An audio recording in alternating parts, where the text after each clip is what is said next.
You can get these tag-along bikes on Facebook Marketplace for like 10 bucks. What's really cool about them is they can fold. Like that.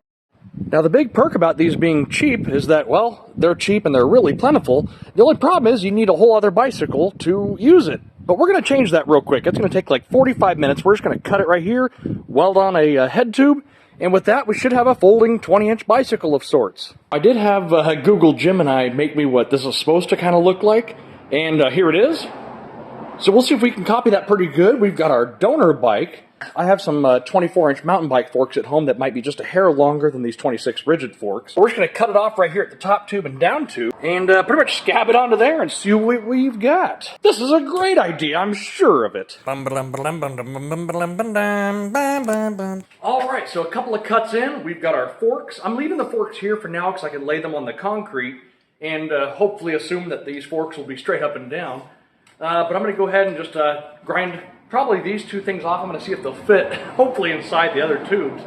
But now it's time to cut apart the trailer bike.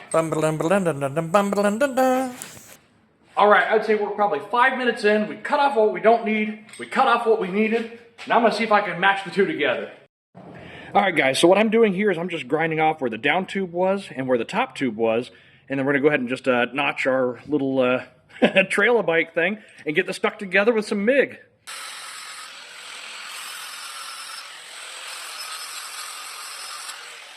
And just like that, we got some metal for me to tack weld onto, make sure we're straight, and give it a final weld. And then the fun part. Oh, I hate this part.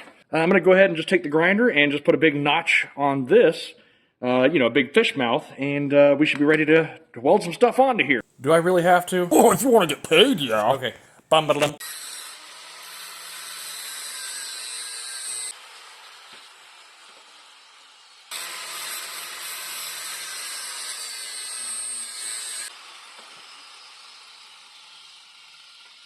And alright, our gaps are looking pretty good. Nothing the MIG welder can't fill up.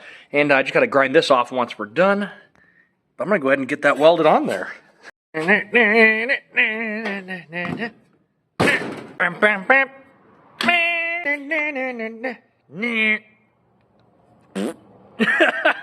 I don't know if we're going to have enough, but we'll see.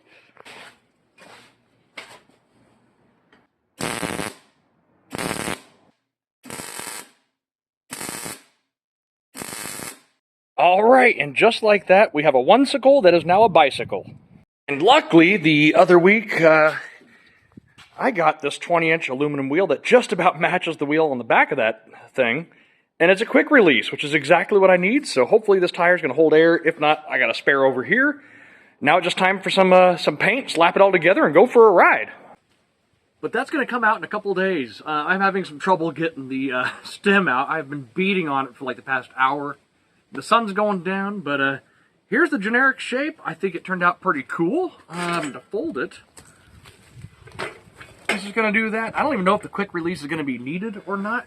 I mean, it folds up to be a pretty thin package. Now, you do have the handlebars going across, so my thought was, with the quick release, the handlebars can now go with the bike.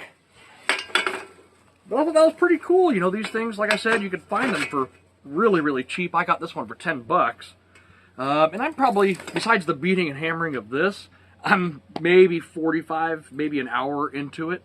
And at this point, once I change out the stem and put the handlebars on, I can run a brake cable, put some brakes back here, give it a paint job, and that's about it. Now we got ourselves a folding 20-inch for about $10. All right, guys. Well, thanks always for watching. I'll see you in the next one.